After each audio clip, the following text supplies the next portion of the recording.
Afrique Université est une web TV panafricaine, universitaire et scientifique éditée à Yaoundé au Cameroun par l'Agence universitaire pour l'innovation.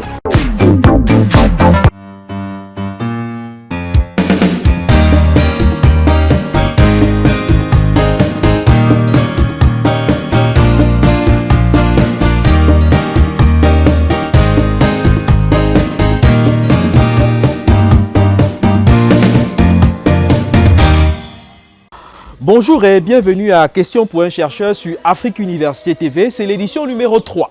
Si l'on parlait des GAFA, ces mastodontes de l'économie américaine qui régentent désormais nos vies. Dans GAFA, il faut lire G comme Google, A comme Apple, F comme Facebook et le deuxième A comme Amazon.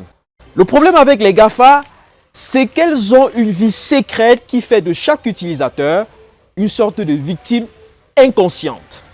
C'est en filigrane l'idée que défend le professeur Marc Bidan. Agrégé de sciences de gestion, spécialiste de management des systèmes d'information, il est enseignant-chercheur à l'école polytechnique de l'Université de Nantes en France. Le 28 février 2020, à Subdeco de Marrakech au Maroc, notre spécialiste donnait une conférence sur la vie secrète des GAFA. En quoi consiste donc au finish cette vie secrète? Que peut l'Afrique face à la superpuissance de ces multinationales? Question pour un chercheur, question pour le professeur Marc Bidan. Tout d'abord, merci cher Indrish Assongo de cette invitation à votre émission Question pour un chercheur. Alors en effet, est-ce qu'il y a un secret? Alors en effet, dans le cycle de conférences que je propose actuellement sur la vie secrète des GAFA, tout simplement, leur secret, c'est d'être très transparent. Vos données les intéressent. Nos données les intéressent et leur business model, c'est de capter des données personnelles pour les traiter, pour les stocker, pour les revendre à des clients qui peuvent être des entreprises commerciales, mais aussi d'autres plateformes. Voilà. Et c'est ça l'idée même du big data, c'est collecter une masse énorme de données, les traiter et les revendre. C'est ça le secret, c'est qu'il n'y en a pas. C'est que effectivement la transparence du business model est totale et dès lors Facebook achète WhatsApp, achète Messenger de façon à pouvoir proposer des écosystèmes fermés de façon à capter le plus possible de vos données et pour les revendre avec le plus possible de valeur. C'est tout à fait normal.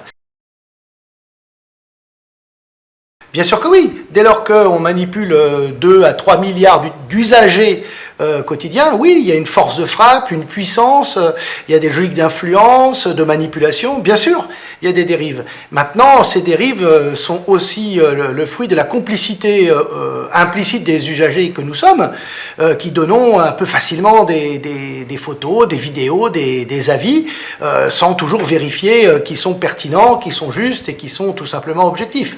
Voilà, la dérive, elle est que la force de frappe est tellement énorme que, évidemment, la manipulation est facile par derrière.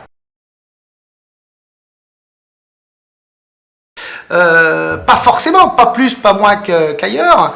Les usagers africains font comme tout le monde, mais le problème de l'Afrique, c'est que c'est 54 pays. C'est pas un seul pays comme les États-Unis avec Google, Facebook, etc. C'est pas un seul pays comme la Chine avec WeChat, Baidu.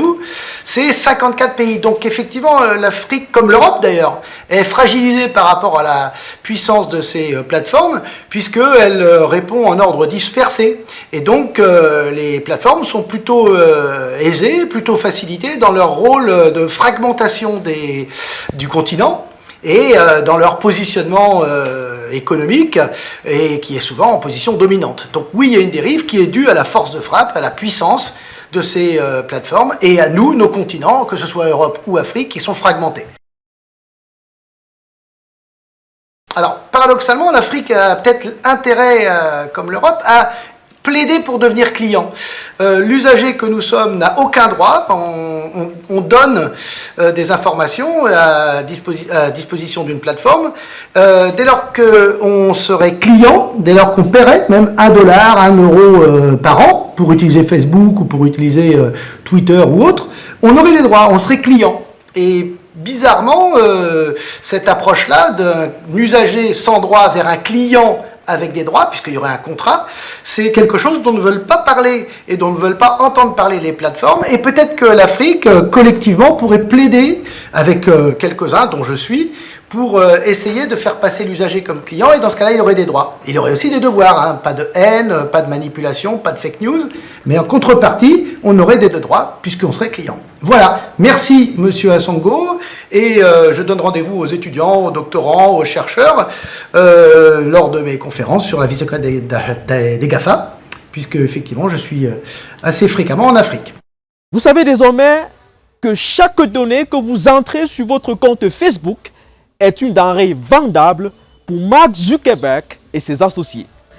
Merci au professeur Marc Bidan pour sa disponibilité. C'est la fin de cette 3e édition de Questions pour un chercheur. N'oubliez pas de vous connecter à Afrique Université TV, de vous abonner et de nous contacter au besoin. À très bientôt.